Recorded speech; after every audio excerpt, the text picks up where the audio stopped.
Morning. It's 10:40 and on screen we've got Venus. Nothing special this morning, just going to see if we can find the comet Swan in daylight. Venus is mag -4. Swan, the comet Swan, is magnitude 2.0. So with the skies being particularly clear just lately, with the lack of vehicles and traffic, we'll be having a look, see if we can find it in the daylight. Atmospheric conditions even now look really promising, as you can see with Venus on screen. This is the wider camera and the view is reasonably stable. There's not much breeze, and let's see if we can just get a little bit better focus on that. There we go. There we go, that's better. That's Venus for you.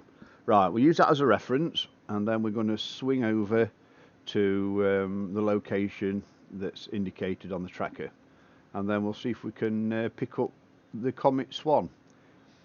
At the moment it's classed as a naked eye comet, so you can see it without the aid of binoculars or anything, as long as you know where to look. Now I've reset my GPS location between ASCOM software and Stellarium.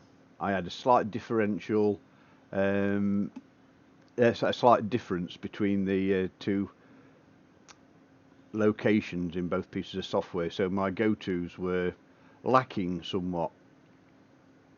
So hopefully the go-tos are going to get us pretty close, but with the conditions and it being daylight, I'm not sure what the limiting magnitude of light that we can pick up with this equipment is.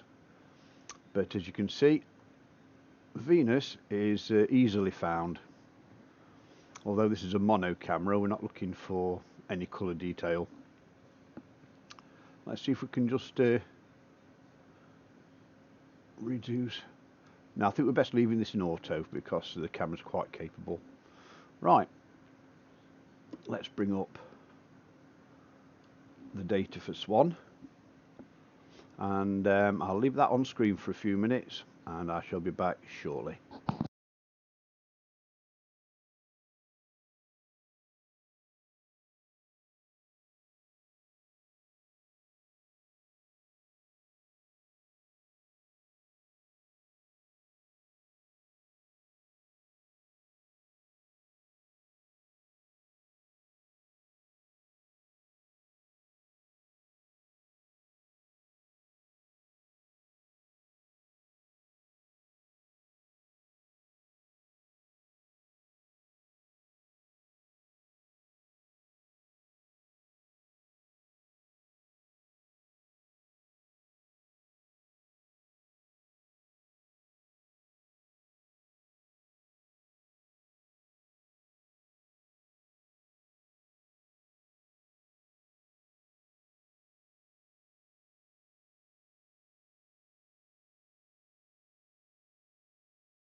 Morning, mate. Sorry about that. I was just talking to one of my next door neighbours about the lack of intelligence for delivery drivers. I think they must remove brain cell before engaging first gear when they jump in vans. But anyway, right. On screen we've got Venus, as you might have gathered, and it's magnitude minus 4.2, I do believe. And I've just been across to have a look at the area. Let me bring stellarium up. Oh, Venus is magnitude minus 4.71. Right. Right, that's currently where we're looking right now. Let's just synchronise on that, so it knows exactly where we are. That should move onto target. There we go. So now the software knows we're pointing at Venus, and Venus, not quite centre. I should have left that alone, but never mind. Right, let us zoom out, and it was just gone past somewhere just here. Right, let me bring up the tracker.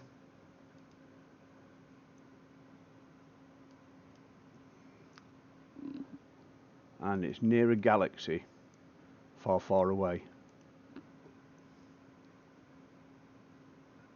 PGC 1060184.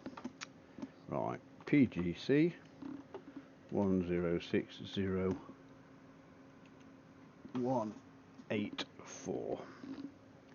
Right, there it is. Let's search for that. There, one far out. Right. How bright is that one? Mag 5. Looks something that's reasonably bright, and then we can lock onto it as we arrive, and then we've got a reference point to start with. Mag 7. Mag 8. The magnitudes, the lower the number, the brighter the target. So I'm looking for something in this area that we can find that's going to give us a reference point. Mag 5.6. I think that one there, 5.7. 7.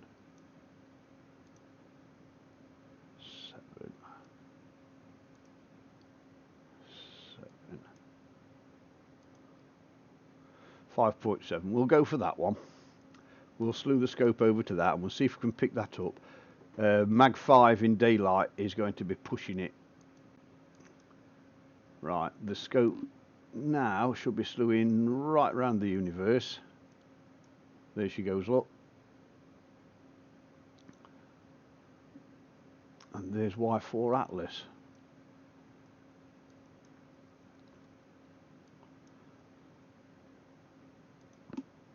And look at the predicted magnitude of that.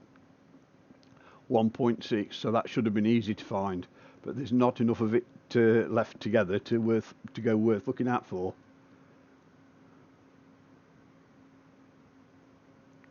Now I went over to Atlas to have a quick look. It was a bit low, so I couldn't find very much down there.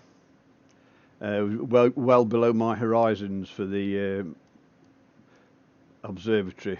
It was below the observatory wall. Right. There we go. Let's move this stellarium off screen. You want to get this software, you know, this stellarium software. It's free, and once you set it up on your computer, there's a telephone version as well for Android and iPhone. So it's worth downloading, especially for a freebie. Right, we're set on auto, so we're at max exposure. So while we're here, we will slew round and see if we can see any subtle bright spots. I know the focus is okay because we've got focus on Venus. So if it's bright enough, that star, we should get some sort of an indication on screen that something's there. But I think Mag 5 might be pushing it. I can still see wispy clouds moving by.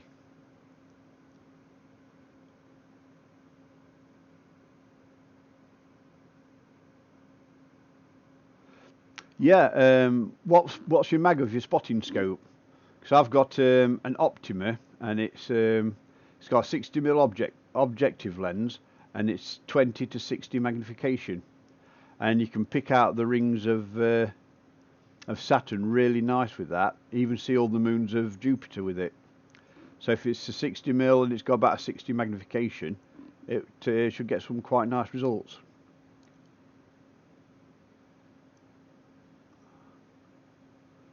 I don't think I'm going to see anything with it. I'm just going to go slew straight over to the comet area.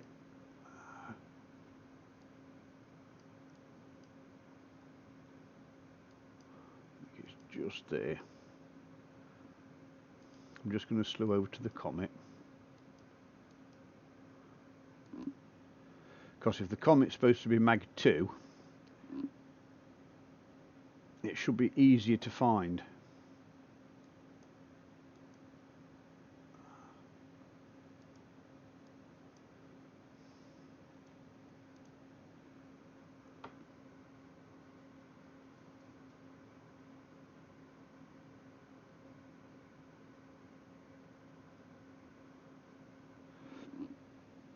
Yeah, stellarium's pretty good. I mean, I actually connected it to scope, so whatever I see on the screen, I can click on and slew straight over to it. So it's a lot prettier than Carte de Sille, which is the alternative to it. Oops, why have we gone black?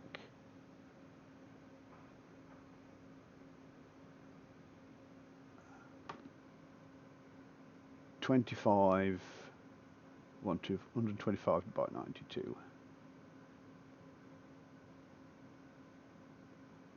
Ah, yeah. The high magnifications on that might be a little bit. Oops, I think that software just crashed.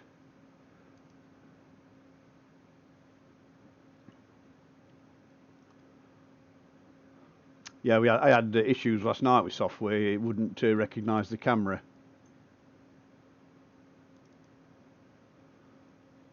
When I swapped from the planetary camera, yeah, that planetary camera got really good images of live view of Venus in colour.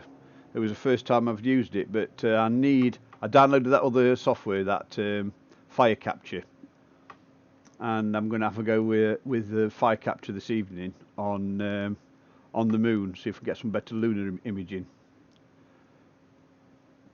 Right, I'm doing a spiral search in the area of the comet, so hopefully we should be able to pick some of the brighter elements out. Because I've not seen a single star yet, apart from Venus earlier on.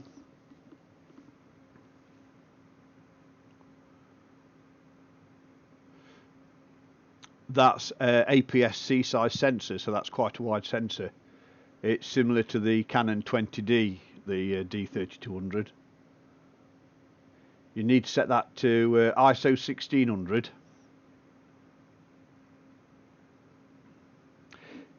Yeah, ISO. Yeah, thanks for that. ISO 1600, and set the aperture to fully open if you're just connecting it to another scope. Do you have the adapter that fits it to the spotter scope?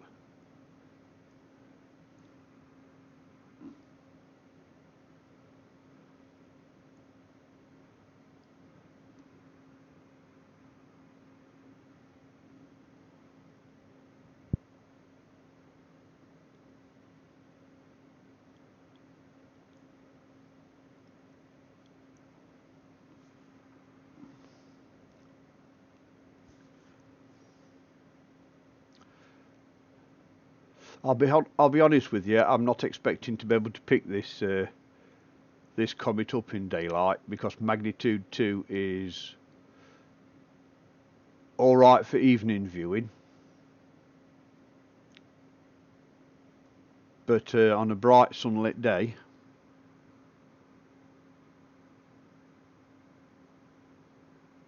awesome. Yeah, as long as you got that adapter, it's awesome. And a decent tripod to keep it stable.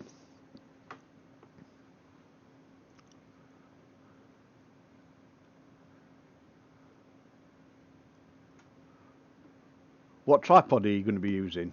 Yeah, ISO 1600.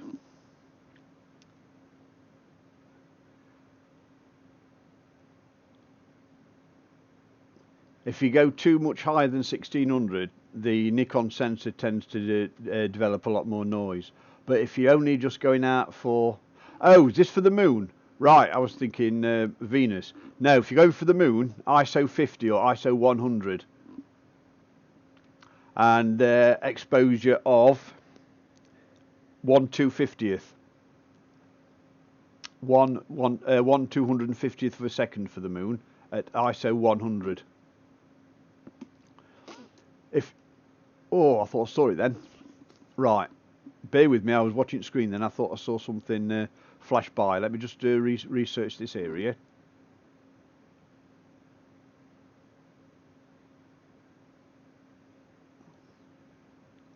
Yeah, on my Canon, I can set extra low ISO 50, and I think on the 5D Mark II, I think the settings was between 1/500th and 250th of a second exposure for the moon. Just start in that general area and then work your way up or down according to the results you're getting. Damn, I should have been paying more attention. Hey, at least I got my cup of tea this morning.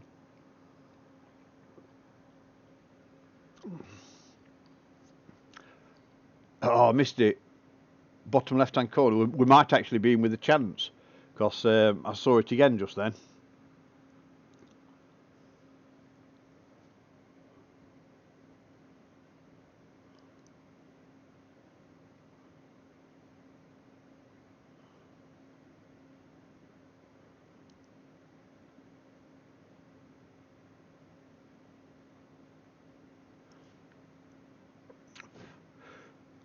One of my private pensions starts in July, and I had a big pack arrive yesterday, so I've been going through that. So that's the big thing at the moment, trying to get a pension sorted out. So I've got loads of paperwork to fill out and declare that I'm a poverty-stricken checkout assistant, so they don't charge me millions of pounds worth of tax.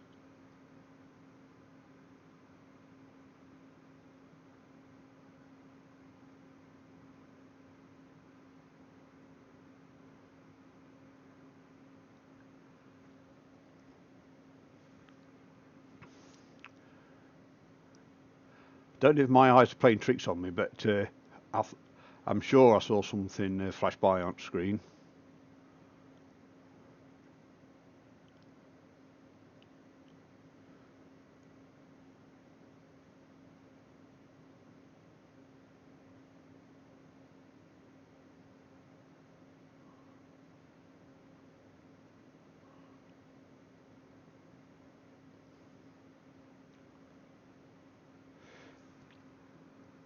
This is one of those situations where you can't go out and manually point the scope by sighting down the tube marks. You have to just sit here and keep your finger on the spiral search. But if you take your eyes off the screen, even for a slight moment, you miss stuff.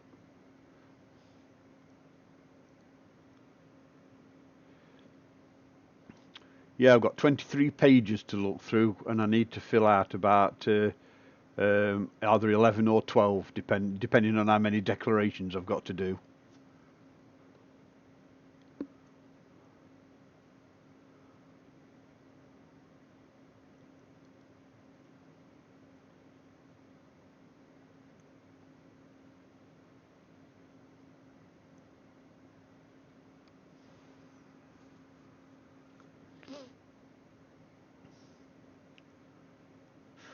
Well, I used to work down at Pit, and it's my Pit pension that's maturing.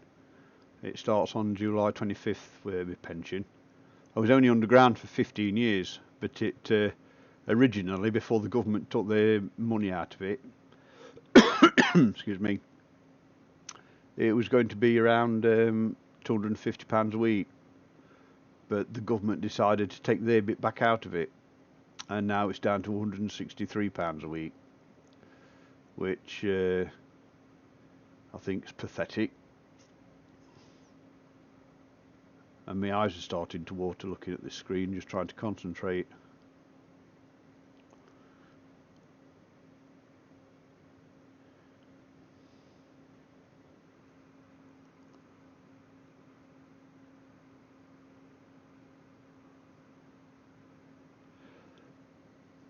Well, I'm only giving it a go because it's magnitude 2. You saw Venus at the beginning of the stream. That's mag minus 4.7. So if I can pick a star up at magnitude, there's nothing in the area that's mag 2. Yeah, I've gone from underground to in the air. Yeah, I'll be 60 in July, and it's just like a bit extra pocket money when it matures, when it starts. A nice little lump sum to do a bit of DIY on the house. And then I think this is about £8,500 a year pension. And then the government's letting me work till I'm 68, and they're going to give me their bit of pension. So both pensions combined should be about £340, £350 a week before tax, because they've got to take the bit back off me, which is not a lot. Plus I'm working at Sainsbury's at the minute, so I'll be getting a small pension from them.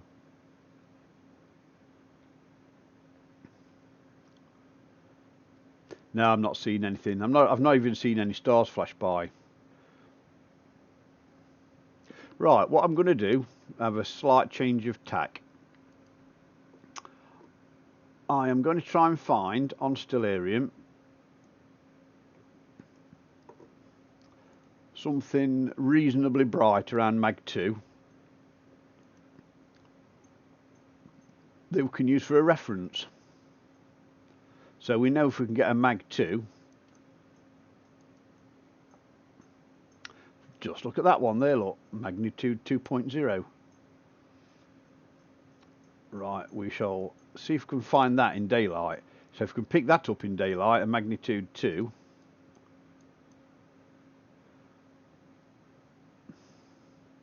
we know we should be able to find the comet, which is about magnitude 2.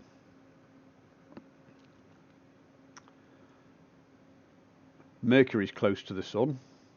I could also fit the solar filter, and we could have a look at see if we can find any activity on the sun, on the solar disk. Right, let's move this out of the way.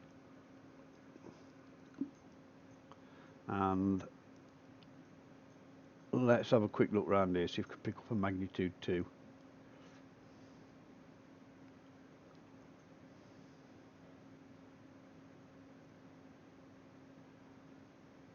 I had a look on YouTube this morning for the video we did last night, and I can't see it. Found part 2, but I can't find part 1, the moon tour, the lunar tour. I can't see it on any of the files. Normally, once it's the stream finishes, it compiles it and leaves it in the in date order on my channel, but I can't find it. So I'm going to have to spend a bit of time. Spend a bit of time looking around for that, see if I can find it.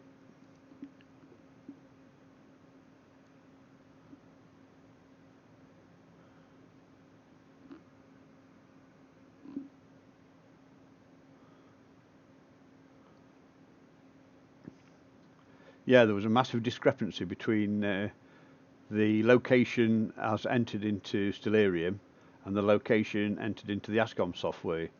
So all the go-tos were miles out, and wasn't landing on any of the targets.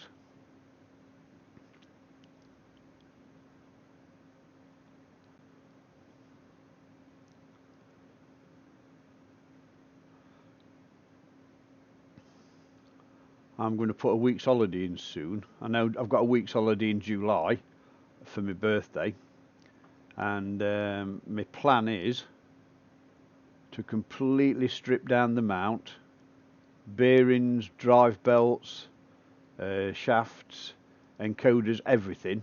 Strip it all down, clean it all out in alcohol, re-grease it, reassemble it, rebalance it, as if it's, and it'll be as if it's all brand new.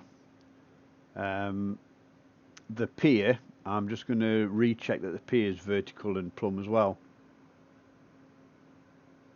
It says users removed it.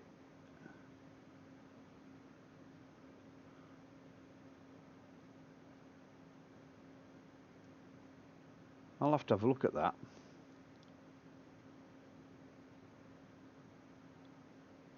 Let me just finish doing a search on here, and I'm going to have a look at that. Because last night, when I went to bed, it was still compiling, so I left it running. Because I could see it, but I couldn't see the chat window.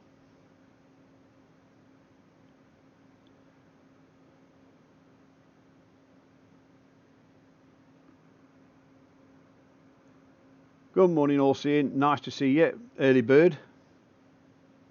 We're trying to find Swan at the moment, but I'm looking for a reference star of the same magnitude, just to see if I can pick it up in daylight. We know we can pick up Venus quite easily, because that's a magnitude -4.7. The Swan comet is now estimated at a magnitude 2. So I've just slew the telescope across to a star that is designated as magnitude 2.05, and I'm trying to find that and see if the equipment's sensitive enough to pick it up in daylight.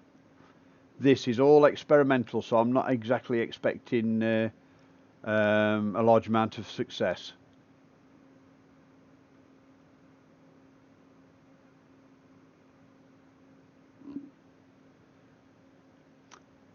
I did a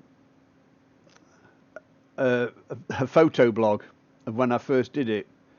So if you have a look on my Facebook site, scroll through my photographs, you'll see pictures of the mount stripped down to its consistent parts, down to the basic bearings, shafts and everything.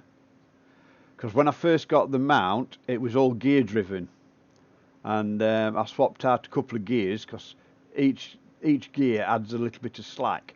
So I took out a couple of gears and replaced them with direct drive belts, and it had two effects, making the mount a lot quieter and a lot more accurate. Well, I thought I saw something then.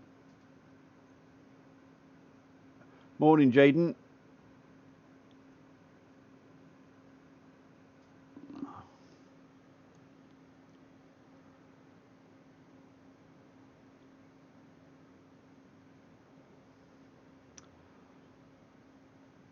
I'll be honest, I'm not expecting to find this star at magnitude 2. So I'm going to say that it's going to be just beyond my kit to be able to pick that comet up in daylight.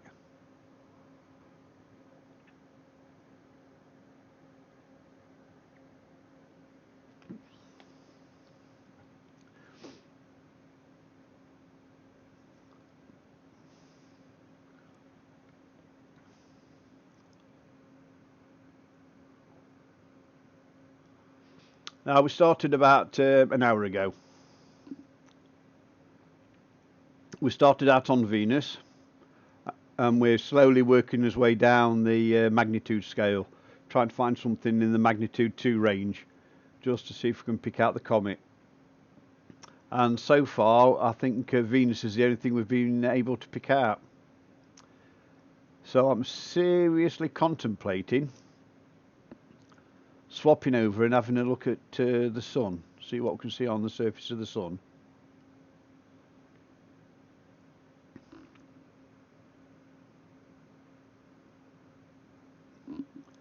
Yeah, you should never look at the sun unless you've got the appropriate equipment. I've got solar filters and stuff for the smaller scope. You know, the smaller telescope, the white one that's bolted to front of the big one. We always use that one for looking at the sun.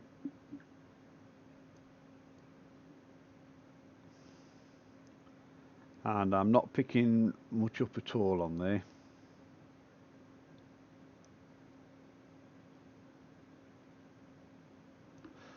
Right.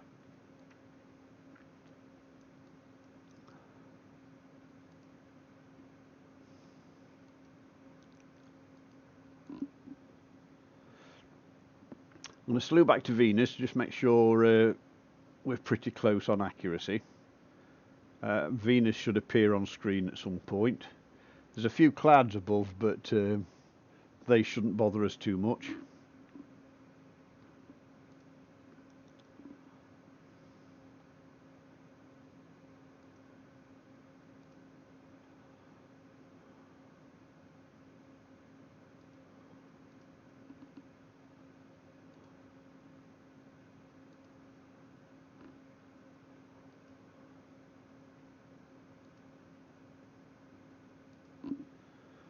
Well, that's better accuracy, you see.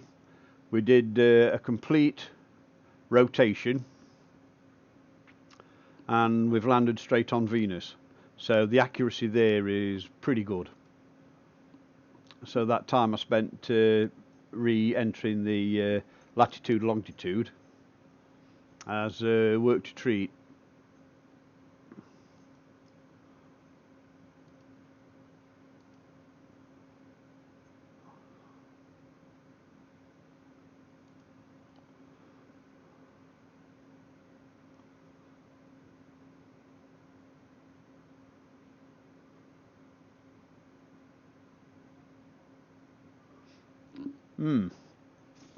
Well, we know we're accurate. We can land on the area of the comet because we've come right across the full area of the map on Stellarium. We've come right across. Just close that. We've come from this area just here. And because it's crossing the meridian, south meridian, it's got to go all the way round. It's got to go all the way round there, that way. So that accuracy was pretty spot on to get to that. And I dare say we should be able to pick Capella up. Let's have a look, see if we can find Capella. Let's just slew over to that.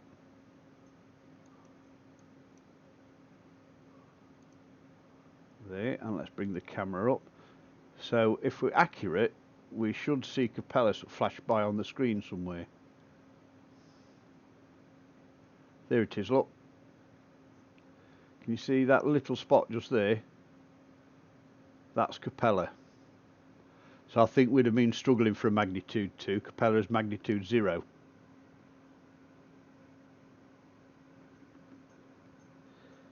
Yeah, we started about 40 or so minutes ago. But the accuracy of the slews now, the go-tos, is pretty much spot on. So that little, let me just bring up the magnifier. There you go. Let's just check what filter we're on as well. We're on the red filter. That might be an issue. Let's go to luminance.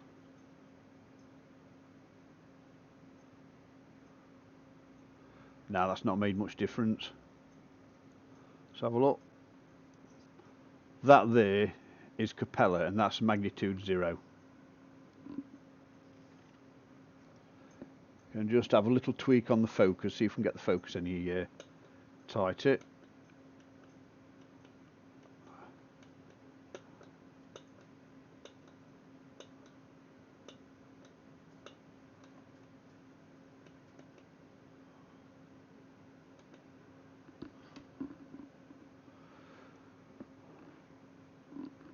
So now it's yeah, that's one of the things if you're doing a lot of searching, hunting, because hunting for comets is a skill rather than just having sharp eyes.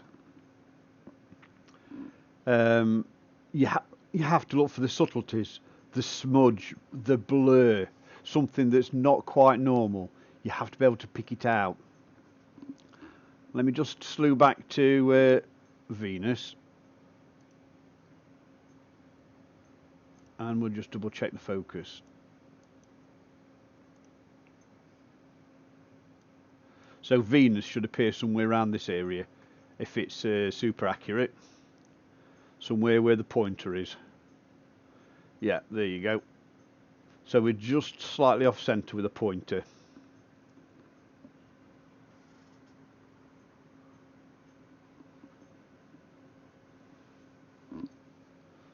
And I'm just going to tweak the focus a tiny bit. Now if I put that new camera on, we should be able to pick up the blue colour on that.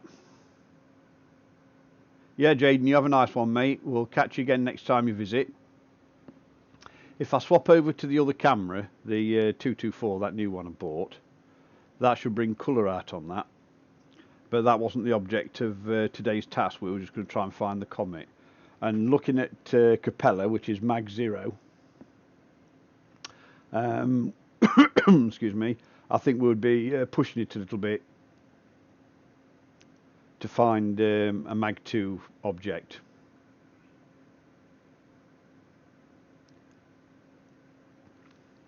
Yeah, this is better than anything you'll see on telly. Teletubbies have got nothing on our channel, has it? Better than the BBC News. Right. So, I'm going to abandon the look for the comet in daylight, because I think that's a little bit beyond the equipment that we're using. While I'm here, I'll just recenter and clear all my points. Right. A little bit of setting up for your kit.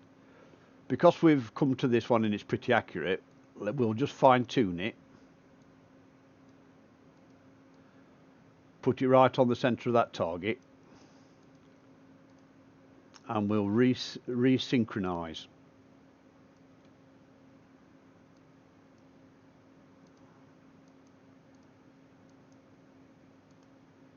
Right.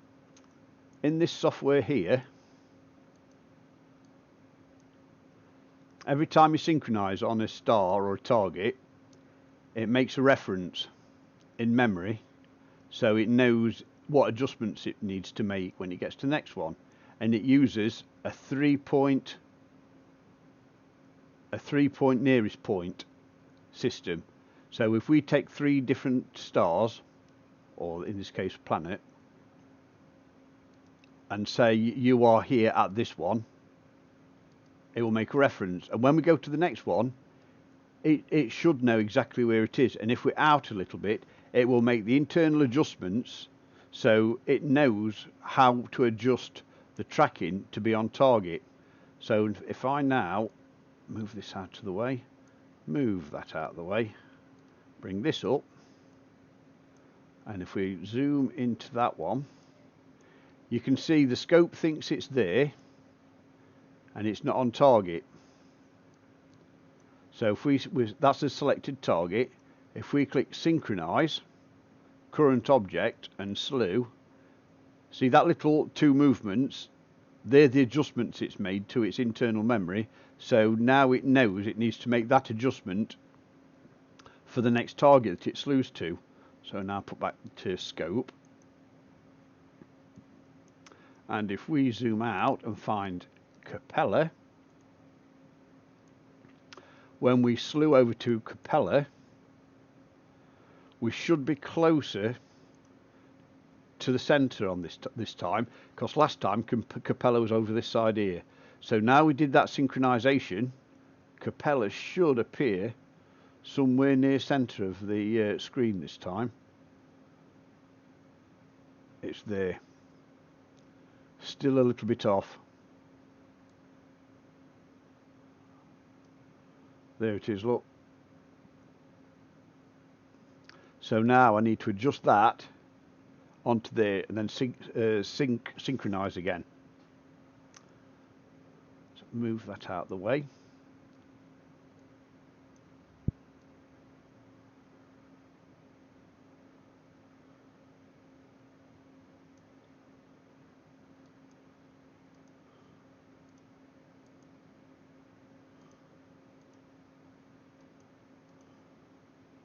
Right, and if we have a look at that, you can see it dancing around in the middle. So now if we bring this back up,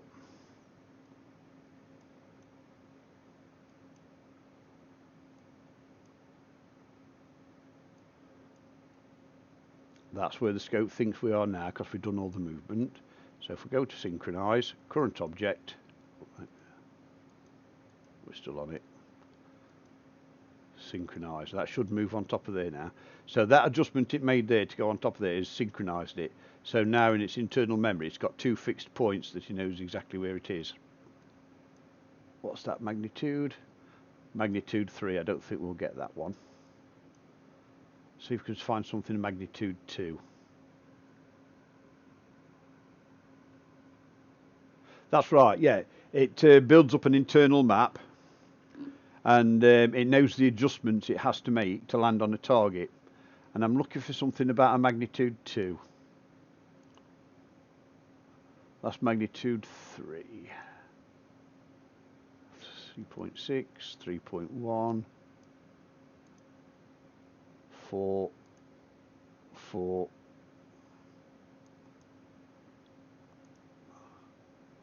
1.9. Right, and that's at 45 degrees over the horizon. That one's 1.9, so that's slightly brighter than magnitude 2. So we'll slew over to that one and see if we can pick that up.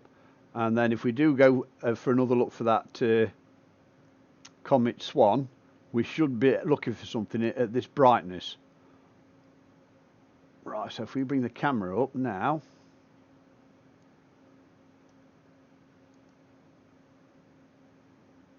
it should be somewhere centre, because we've only made a short hop.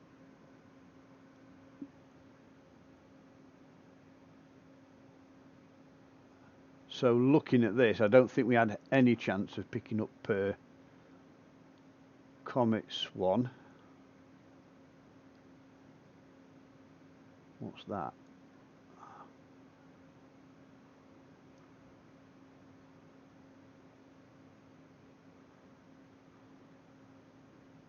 Let's see if we can manually take over.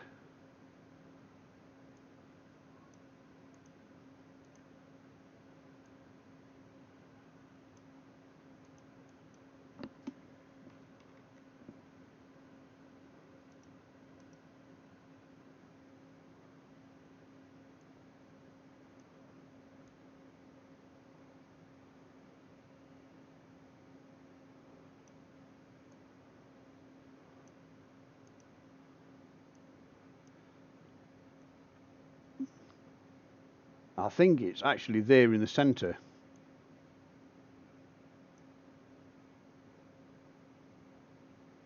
Just subtly see it, but the camera just not sensitive enough to pick it out.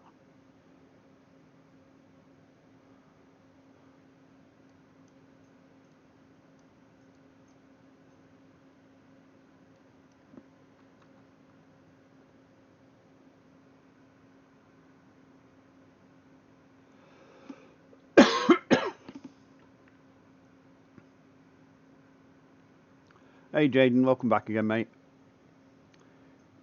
Yes, it's there, but it's very, very, very difficult to pull out the background.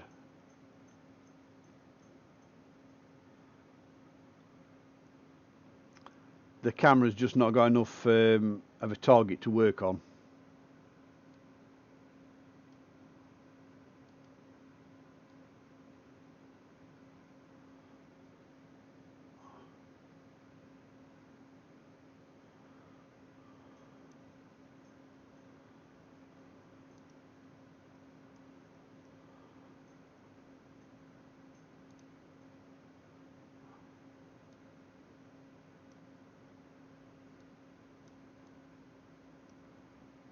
Right.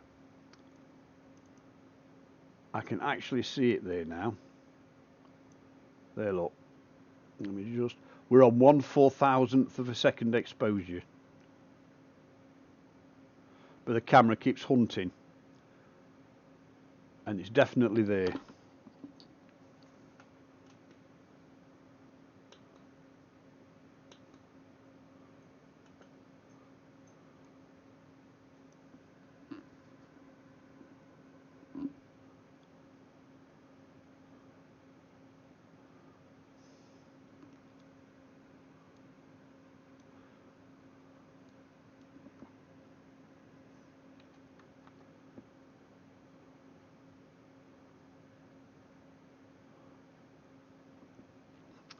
Right, so that would say that would suggest that magnitude 2 is the absolute minimum, and you could only find it if you knew exactly where to look, and you can just about pick that to that's magnitude 1.9, so that will be slightly brighter than the comet. Yeah, it's very chilly outside. Right, let's put that back into auto, see what that does.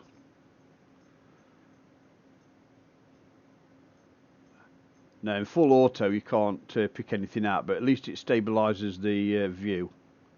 Clear that.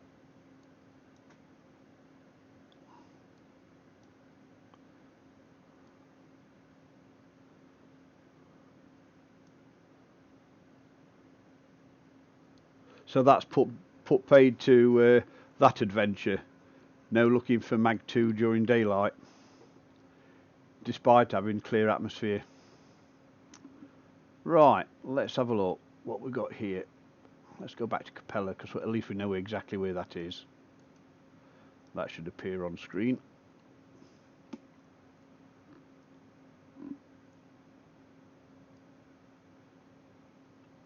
There we go, Capella appears quite easily now. Exactly where predicted.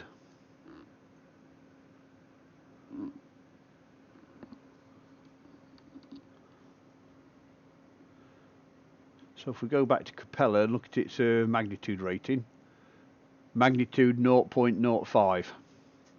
So that is quite bright. And shoot back to Venus, which is magnitude minus 4.71.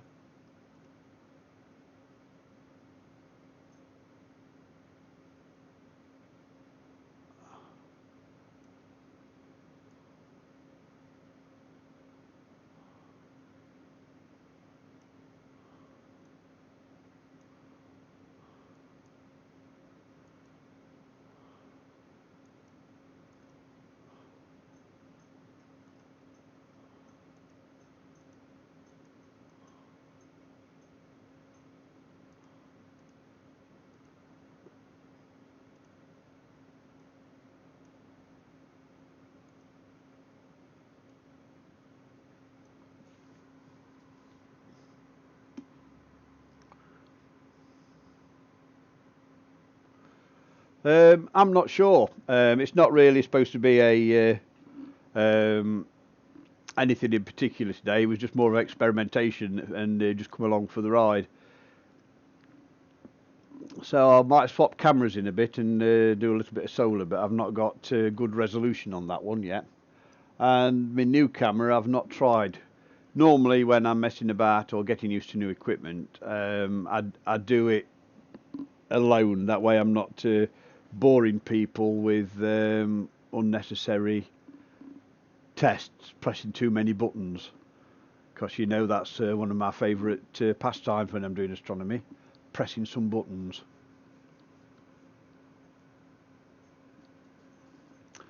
I'll say 12:15, another half an hour.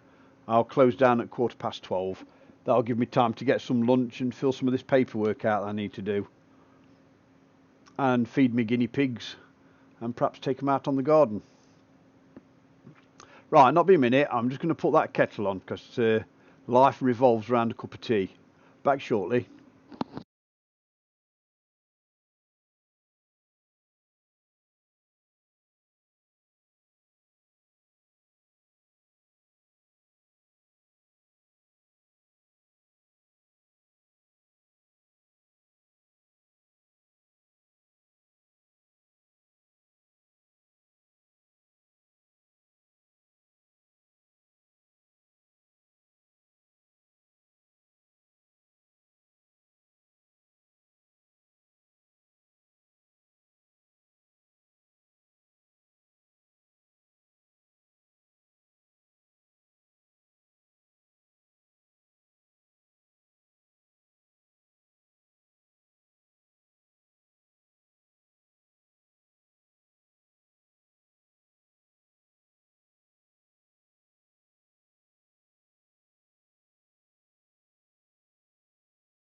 Back in action with a nice cuppa.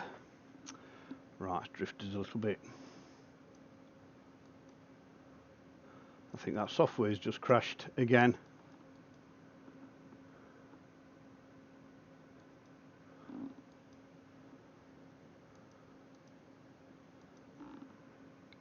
Ah, that's crashed.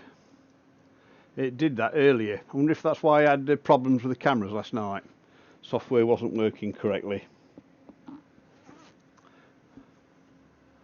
think this might be an appropriate time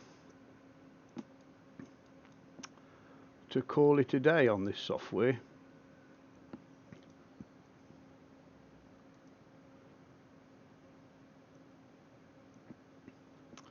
No, it says it's still working.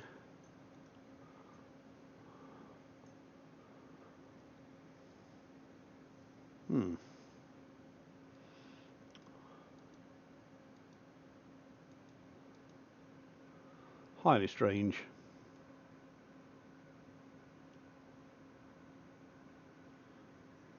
Yeah. Maybe I need to go through everything again because it's lost all the camera information and it stopped me from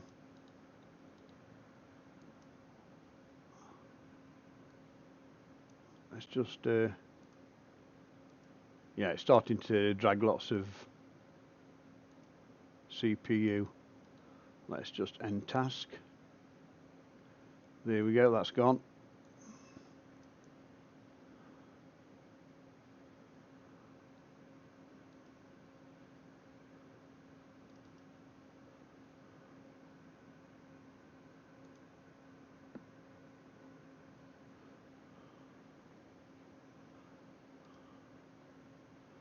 Yeah, back in action. Yeah, software crashed.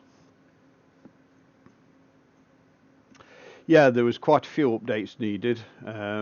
This one here definitely needs an update because that one's got a remote server now available. So it's a sort of a thing that I could hand over control to, say, you if you wanted to slew across it or take control and do your own hunting. Remote access to the telescope. Magnify it.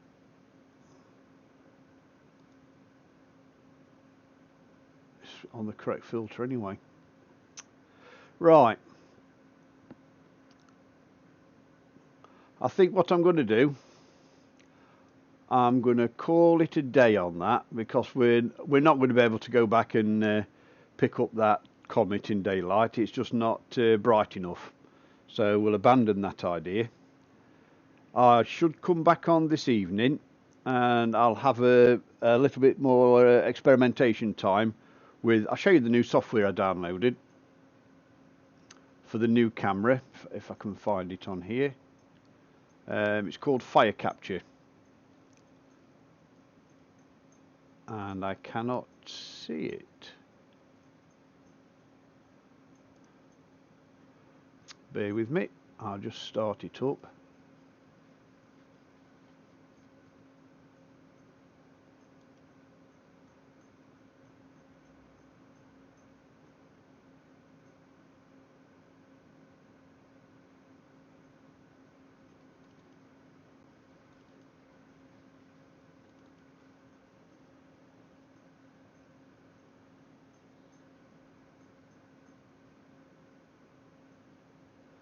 Right.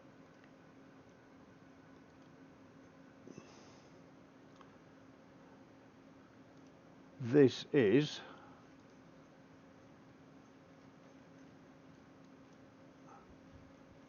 the new software that I'm going to be using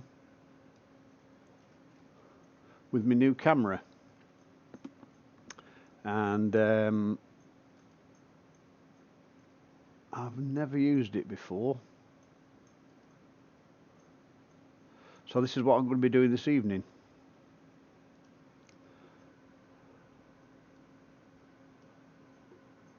So that's going to be an adventure in its own right.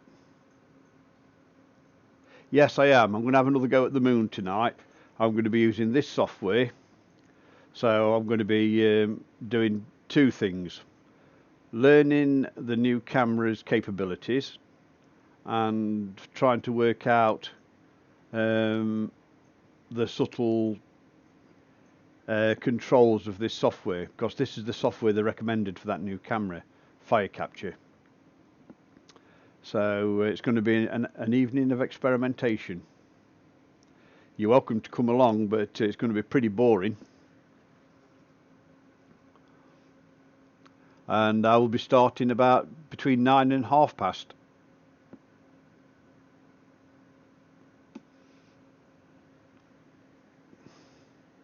Yeah, well, if you want to watch, if you want to come along, between 9 o'clock and 9:30 this evening. But it'll only be for a couple of hours because I've got an early shift on Thursday morning, and at some point between now and tomorrow I've got household chores to do.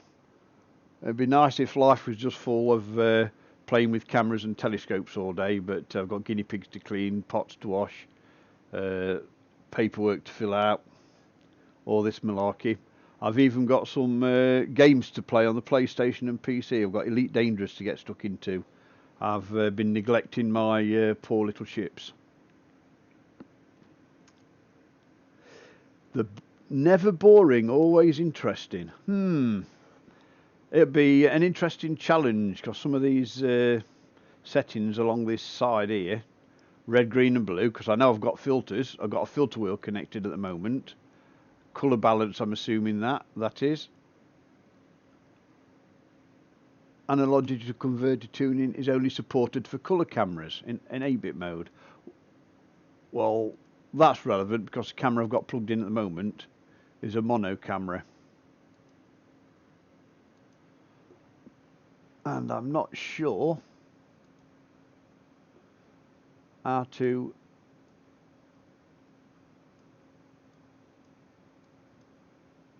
get the gain down to see if we can get it. Oh, look, there we go. We've discovered something already.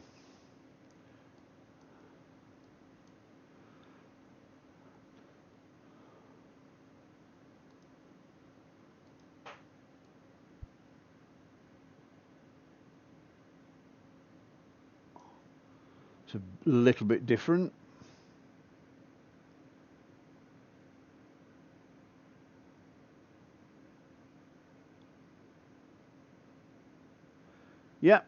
Yep.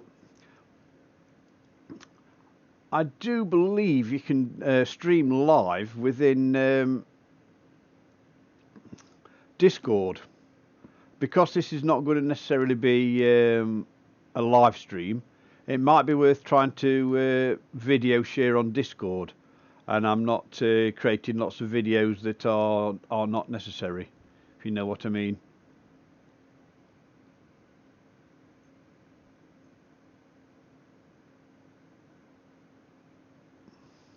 Right, I'm going to stop it about now. It's 12 o'clock, and I have got chores to do. And as you can see, lots of new software. So I'm going to end the stream, and I shall be back on this evening between 9 o'clock and 1/2 past, assuming I've got all my chores and everything done. And perhaps sort something out. Might even try it on Discord rather than creating streams, or even Twitch, because I know YouTube saves all the videos. I've got to find out what happened to that other one that it says I've deleted. So I'll catch you all this evening if you're going to be on, and look forward to meeting you all again next time I do some serious streaming. And if you're new to the channel, like and subscribe, join in. It's fun, it's crazy, and it's different. Yep, see you guys. Catch you all next time. Have a nice afternoon.